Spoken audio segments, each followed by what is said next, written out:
BBC Hooniverse. You're watching the TGM production.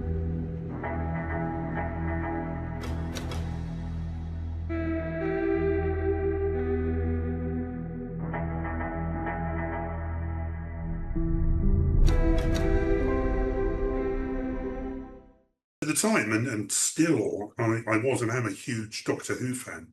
And I see video box sets in your background, so you are as well. And I grew up through Doctor Who fandom in the days when we used to publish fanzines on paper. If anybody remembers paper, A4, folded over, stapled together. Yeah. And, people would write fan fiction, people would write reviews, people would write articles.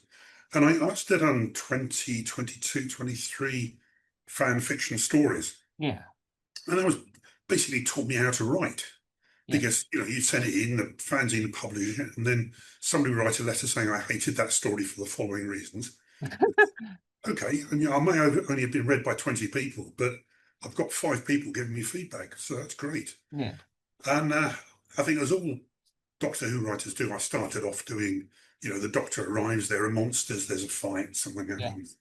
But then you gradually drift towards writing about what happens to the companions when they leave. Yeah. Or how does the Doctor deal with so many companions, one after the other? Does he still remember them? Yeah. And you end up writing more psychological stories. And so that's how I ended up. And stories about the Doctor. Does the Doctor have a mission? Does he know what he's doing? Yeah. Why does he do what he's doing? Yeah.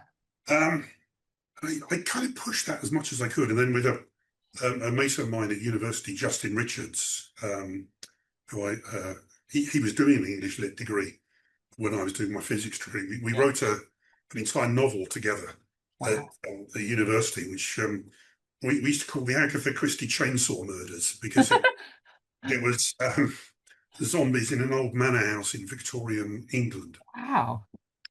Which we finished. We wrote the entire book. We sent it around, and nobody obviously wanted to publish it. Parenthesis. Years later, Justin was in charge of commissioning Doctor Who books for the BBC. Yeah. And one of the Doctor Who books fell through, one of the 8th Doctor books. And he phoned me up and said, I've got a gap in the schedule. I've got 2 months to fill it. Do you remember that book we wrote at university? I said, yes. And he said, do you think we could turn it into a Doctor Who book? Wow. Yeah. Okay, we did. So we did. It took us about a month. We just changed one of the characters to the Doctor, one of the characters. And he got published, and it's called The Banquo Legacy. Wow. And you anyway, sorry, but end parentheses, going back to the story. I knew I wanted to write. I knew I wanted to get published. And then that coincidentally, that was the time when Virgin Books had got the license to do spin-off Doctor Who adventures. Yeah. For an absolute song, because the BBC didn't care about Doctor Who anymore and didn't think it was a viable prospect. Yeah. And so me and another mate, Jim Morton, we heard that Paul Cornell had got a contract to do a book, and we thought if Cornell can do it, because we knew him, we can do it. So we came up with a proposal, sent it in to the man in charge at Virgin, Peter Darvill Evans, and he phoned us up and said, actually, I like this, and I'd like to commission you. You do 3 chapters, and I'll see if it's workable. So we did 3 chapters, we sent it in, and he phoned back up and said, I like the chapters, I like the proposal, I'm going to give you a contract. So that is a way into publishing that I don't think anybody ever could follow again. It was a complete, people say when one door closes, another door opens. Well, this door was hidden round the back, disguised as brickwork.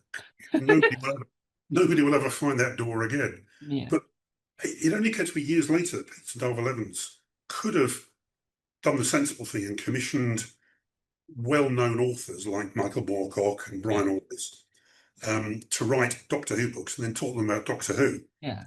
What he did, bizarrely, was to commission fans to write books and then taught us how to write. Wow. And that was brave and daring, but we knew the continuity. Yeah. we knew the difference between the TARDIS and a cigarette. Yeah, We knew what the hostile action displacement system was of the TARDIS. We yeah, knew the emergency exit was round the back. yeah. And for some of us, it worked, and that's where Mark Gatiss came out of that. I came out of that. Dan Blythe, who is writing, general murder books now, came out of that. Even Russell T Davies Wow. wrote one of those Virgin New Adventures. So we all got basically taught how to write fiction by Peter Darvill Evans in that process. So, sorry, long story short, Yeah. that's how I got into writing. You also mentioned about the fact that you learned that as a writer, especially within the world of science fiction, but mainly Doctor Who for this example, having use other characters in the universe, not just the Doctor. And one of the things you've worked on that I think sort of demonstrates that point, because it's a set of characters that you don't think need their own thing, but when you then eventually see what comes out of it, you're like, well, why was that not there before? Why can I not see it? Why can I only hear it? I want to be able to see it. The covers are just too brilliant. The covers make me jealous that I can't see what's going on. But what was it like working on the first series of the fantastic and highly regarded by millions of people, Jago and Lightfoot? Well, it's great that that people regard it so highly still. Yeah. Because people have been asking for Jago and Lightfoot spin-offs since about 1978. Because they were the two standout characters from the Talons of Weng-Chiang. Yeah.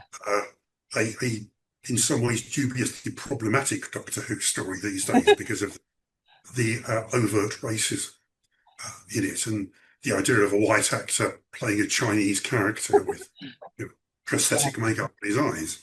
Yeah. But yes, the Jago and Lightfoot, two incredible characters created by Robert Holmes. Yeah. I think I got phoned up. No, not phoned up. I got emailed by David Richardson at Big Finish. And I can't quite remember now how or why they decided, but they decided we're going to go for it. We're going to do the Jago and Lightfoot just as a one-off to see how it goes. So it was one of their companion chronicles, stretching the definition of companion a little bit to Jago and Lightfoot as they weren't really companions and there are two of them, but the boundary moves. And I haven't told many people this, but I tend to reuse plots that fall through in other things. I don't waste anything. Yeah. I'd done the making of book for the Randall and Hopkirk Deceased. Oh yeah. Reboot with Vic Reeves and Bob Mortimer. Yeah. And then I did a spin-off novel for it as well. I got to know Charlie Higson, who's a lovely, lovely guy. And I'd asked him if I could pitch for Series 3 of Randall and Hopkirk a script, and he said go for it. So I sent him a proposal for a script where souls are being smuggled out of hell on into Earth and hidden in bodies carved out of wood. And he liked it. It may well have gone for season 3, except they didn't get a season 3. Yeah. So I had this kind of slightly Victorian style script about bodies made out of wood. And I thought, you know what, Jago and Lightfoot, yes, I can put the two of them together. Yeah. So I did. And it's actually one of the easiest things I've ever written.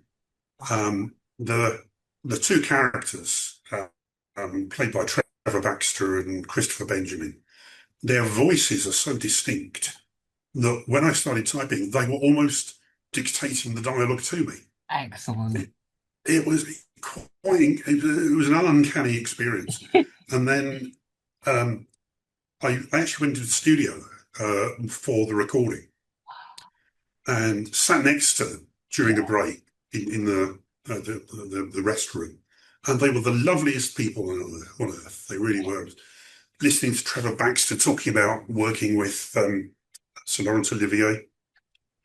And then I was stumblingly trying to explain my theory to Trevor Baxter that Lightfoot was actually repressed gay, and he had an affair with a Chinese houseboy when he was in China as a younger man, and it had gone tragically wrong, and so he was this kind of embittered, very socially restricted Yeah. type person. And I got 5 minutes into that. Christopher Benjamin just leaned across, patted him on the leg, and said, "He's giving you notes, dear boy."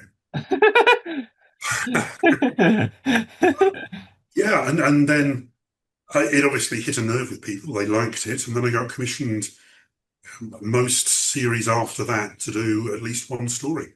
Yeah, and because of Big Finish having so much with it, when I was getting into Big Finish, because I bought some of the audios, not through the Big Finish website, not realizing it was Big Finish, and once I discovered they You were called. found them in a charity shop somewhere down the road. Well, it was on Amazon. But and so I just thought, oh, this sounds incredible. And then once I worked out with Big Finish, I then went on to a deep dive onto YouTube. And that's when when you watch what's the best to get into Big Finish, my collection, all these videos that you get sucked into after you've watched 14,000. Because weirdly, they're really interesting, even though the people don't say a lot, they're really interesting. But the top thing they always talk about is Jago Lightfoot. Jago Lightfoot is always thing, and that's what's really impressed me. And then when I then That's listened lovely. to it, That's really, really yeah, lovely. yeah, and when I listened to it, I thought I can see why so many people love these characters. I can see why people love these audios. And do you think that it's interesting that it's still so many years later and since everything, do you think are you still surprised why that they're so popular and that they're still recommended for newer fans to get in listen to? I'm not, and that's nothing to do with me. It's to do with the strength of the characters that Robert Holmes created. Characters that just leapt out of the TV and eclipsed everything else. Yeah. But also those two incredible actors with their massive experience. I've been watching Christopher Benjamin in The Avengers and Prisoner and all kinds of things going back and back and back. Two men who are just very comfortable with the characters, very comfortable with each other, Yeah. and then they make you very comfortable with them. Yeah. Yeah. And I think that there's a lot of debate, and this is getting sidetracked, but there's a lot of debate with fans of if they were going to animate it, what would they animate? Now, I think personally, because I don't think you could do live action anymore, I think getting the stories that are already out there, but animating them in like an anime style, like a fast pace, sort of like what they did with He-Man for Netflix, like that sort of like really. I think that Jago Lightfoot would be interested in that style because it's like it's getting out the comfort zone of what Doctor Who's used to, but it showcases the characters and lets everyone enjoy the artwork coming to life, because that's the thing that annoys me about Big Finish, that I can't see any more than just that image. I want to see more. Yeah. Yeah. I would almost go the other direction. I'd almost make it like a kind of Victorian engraving or lino cut or something. Yeah. Shadowed, so you don't have to animate all the outside bits. Yeah. They're carrying a lamp and it just illuminates their faces and a little bit of what's around them, and it kind of sketchy with little bits of shading around the faces. What would be like working on the story Doctor Who Original Sin, not to be mixed with the American TV series Pretty Lies Original Sin, that's terrible. And the Patricia Cornwall novel, which came out at the same time as I wrote Original Sin. Yeah. Great. I mean, I'd already said to you earlier on that I when I was a kid, and I still didn't read a lot of science fiction. Yeah. From 60s, 70s. So pulp science fiction and space opera are my big things. I mean, Babylon 5 is perfect for me because it's just massive spacecrafts and bizarre alien races, and it's every single one of my buttons. So Original Sin was my perfect thing. I want to write far future, Earth Empire, alien races, big spacecraft, galactic spanning events happening. I just want to go the whole hog. Yeah. So I did, and no, it was a huge amount of fun.